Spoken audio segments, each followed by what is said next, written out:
ರಾಜ್ಯದಾದ್ಯಂತ ನಾಳೆಯಿಂದ ಸಾರಿಗೆ ಇಲಾಖೆ ನೌಕರರು ಕರೆ ನೀಡಿರತಕ್ಕಂಥ ಅನಿರ್ದಿಷ್ಟಾವಧಿಯ ಮುಷ್ಕರದ ಬಿಸಿ ಹಾಸನ ಜಿಲ್ಲೆಯಲ್ಲಿ ಇವತ್ತಿನಿಂದಲೇ ತಡ್ತಾ ಇದೆ. ನೂರಾರು ಸಂಖ್ಯೆಯಲ್ಲಿ ಬಸ್ಗಳು ಇವತ್ತು ಸಂಜೆಯಿಂದಲೇ ರಸ್ತೆಗಿಳಿದಿಲ್ಲ. ಹಾಗಾಗಿನೇ ಸಾವಿರಾರು ಸಂಖ್ಯೆಯ ಪ್ರಯಾಣಿಕರು ಪರದಾಡ್ತಾ ಇದ್ದಾರೆ. ಸೊ ಇದರ ಒಂದು ಲಾಭ ಪಡಿತಕ್ಕಂಥ ಹಿನ್ನೆಲೆಯಲ್ಲಿ ಏಕಾಏಕಿಯಾಗಿ ಖಾಸಗಿ ಬಸ್ಗಳು, ಮ್ಯಾಕ್ಸಿ ಕ್ಯಾಬ್ಗಳು, ಟಿ ಅಂದರೆ ಟೆಂಪೋ ಟ್ರಾವೆಲರ್ ವಾಹನಗಳು ರಸ್ತೆಗಳಿದೆ ನೋಡ್ತಾ ಇದ್ದೀವಿ. ಇದು ಹಾಸನದ BM ರಸ್ತೆ, DC ಕಚೇರಿ ಮುಂದೆ ಇರತಕ್ಕಂಥ ರಸ್ತೆ. ಈಗಾಗಲೇ ಸಾಕಷ್ಟು ಸಂಖ್ಯೆಯಲ್ಲಿ ಬಸ್ಗಳು, ಮ್ಯಾಕ್ಸಿ ಕ್ಯಾಬ್ಗಳು, ಟೆಂಪೋ ಟ್ರಾವೆಲ್ಗಳು ಬಂದು ನಿಂತಿದ್ದಾವೆ. ಮೈಸೂರು ಕಡೆಗೆ, ಬೆಂಗಳೂರು ಕಡೆಗೆ, ಅರಸೀಕೆರೆ ಹೀಗೆ ಎಲ್ಲೆಲ್ಲಿಗೆ ಪ್ರಯಾಣಿಕರಿದ್ದಾರೆ ಅವ್ರನ್ನ ಕರ್ಕೊಂಡು ಹೋಗ್ತಕ್ಕಂಥ ಪ್ರಕ್ರಿಯೆಯಲ್ಲಿ ಈಗ ಖಾಸಗಿ ವಾಹನ ಅಂದರೆ ಪ್ರಯಾಣಿಕ ವಾಹನಗಳ ಚಾಲಕರುಗಳು ಮುಂದಾಗಿದ್ದಾರೆ. ನಾವು ಏನು ನೋಡ್ತಾ ಇದ್ದೀವಿ, ಇಲ್ಲಿಂದ ಸುಮಾರು ಒಂದು 500 ಮೀಟರ್ ಉದ್ದದವರೆಗೂ ಕೂಡ ಖಾಸಗಿ ಬಸ್ಗಳು, ಮ್ಯಾಕ್ಸಿ ಕ್ಯಾಬ್ಗಳೆಲ್ಲವೂ ಕೂಡ ನಿಂತಿದ್ದಾವೆ. ಪ್ರಯಾಣಿಕರು ಕೂಡ ಸಾಕಷ್ಟು ಸಂಖ್ಯೆಯಲ್ಲಿದ್ದಾರೆ. ಇವರೆಲ್ಲರೂ ಕೂಡ ಸರ್ಕಾರಿ ಬಸ್ಗೆ ಹೋಗಬೇಕಾಗಿದ್ದಂಥ ಜನರು. ಆದರೆ ಇವ್ರು ಯಾರಿಗೂ ಕೂಡ ಬಸ್ ಸಿಗದಲ್ಲೇ ಪರದಾಡ್ತಕ್ಕಂಥ ಸ್ಥಿತಿ ನಿರ್ಮಾಣ ಆಗಿದೆ. ಸರ್, ನೀವು ಎಷ್ಟೊತ್ತಿಂದ ಕಾಯ್ತೀರಿ? ಎಲ್ಲಿಗೆ ಹೋಗ್ಬೇಕು ಸರ್? ಬಸ್ ಬರ್ತಾ ಇಲ್ವಾ? ಹೋಗ್ಬೇಕು ಸರ್. ಅದು ಒಂದು ಅರ್ಧ ಗಂಟೆ ಆಯಿತು ಬಸ್ಗಳೇ ಕಳೆದು ಒಂದು ಬಸ್ ಬಂತು. ತುಂಬ ರಶ್ ಆಗೋಗಿದೆ, ಒಳಗಡೆ ಹತ್ತಲಿಕ್ಕೆ ಆಗ್ತಾ ಇಲ್ಲ. ತುಂಬ ತೊಂದರೆ ಆಗ್ತಿದೆ ಸರ್. ನಮಗೆ ಅರಸೀಕೆರೆಗೆ ಹೋಗಿ ತಲುಪಬೇಕು.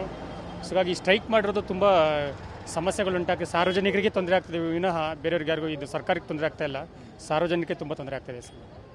ಜನರು ಸಾಕಷ್ಟು ಸಂಖ್ಯೆಯಲ್ಲಿ ಕಾಯ್ತಿದಾರಲ್ವಾ? ನಿಮ್ಮ ಜೊತೆ ತುಂಬ ಜನ ಇದ್ದಾರೆ ಇಲ್ಲ? ಈ ಸ್ಥಳದಲ್ಲಿ ತುಂಬ ಜನರು ಕಾಯ್ತಾ ಇದ್ದೀವಿ ಸರ್. ನಾವೆಲ್ಲ ಕೂಡ ಬಸ್ ಸುಮಾರು ಒಂದು ಅರ್ಧ ಗಂಟೆನೇ ಕಾಯ್ತಾ ಇದ್ದೀವಿ. ಯಾವ ಬಸ್ಸು ಕೂಡ ಇಲ್ಲಿಲ್ಲ ಸರ್. ಬರ್ತಕ್ಕಂಥ ಬಸ್ಗಳು ಖಾಲಿ ಡಿಪೋ ಖಾಲಿ ಹೋಗ್ತಾ ಇದ್ದಾವೆ. ಮತ್ತು ತುಂಬ ಕೇವಲ ಒಂದು ಬಸ್ ಬರ್ತಾ ಇದೆ. ಆದರೆ ಆ ಬಸ್ ಫುಲ್ ಆಗಿದೆ ಸರ್. ಹತ್ತಲಿಕ್ಕೂ ಜಾಗ ಇಲ್ಲ.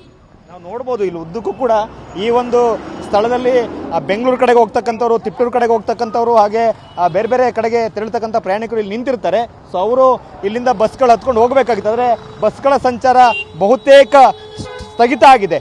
ಹಾಸನದಿಂದ ಈಗಾಗಲೇ ಬೇರೆ ಬೇರೆ ಮಾರ್ಗದ ಕಡೆಗೆ ಸಂಚಾರ ಆರಂಭ ಮಾಡಬೇಕಾಗಿದ್ದಂಥ ಸಾರಿಗೆ ಬಸ್ಗಳು ಸಂಚಾರವನ್ನು ಸ್ಥಗಿತಗೊಳಿಸಿದ್ದಾರೆ. ಹಾಗಾಗಿನೇ ಜನರು ಕೂಡ ಒಂದು ರೀತಿ ಪರದಾಡ್ತಕ್ಕಂಥ ಸ್ಥಿತಿ ನಿರ್ಮಾಣ ಆಗಿದೆ. ಸೊ ಈಗ ಅನಿವಾರ್ಯವಾಗಿ ಜನರು ಈಗ ಖಾಸಗಿ ವಾಹನಗಳನ್ನು ಅವಲಂಬಿಸ್ತಕ್ಕಂಥ ಸ್ಥಿತಿ ನಿರ್ಮಾಣ ಆಗಿದೆ. ಸೊ ಇವತ್ತಿಂದನೇ ಇಷ್ಟು ಸಮಸ್ಯೆ ಆದರೆ ನಾಳೆ ಬೆಳಿಗ್ಗೆ ಇನ್ಯಾವ ರೀತಿ ಸಮಸ್ಯೆ ಆಗುತ್ತೆ ಅಂತಕ್ಕಂಥ ಆತಂಕ ಸಹಜವಾಗಿಯೇ ಕಾಡ್ತಾ ಇದೆ. ಹಾಸನದಿಂದ ಬೆಂಗಳೂರು, ಮಂಗಳೂರು, ಮೈಸೂರು ಹೀಗೆ ಬೇರೆ ಬೇರೆ ಕಡೆಗೆ ಹೆಚ್ಚಿನ ಸಂಖ್ಯೆಯಲ್ಲಿ ಪ್ರಯಾಣಿಕರು ಓಡಾಡ್ತಾರೆ.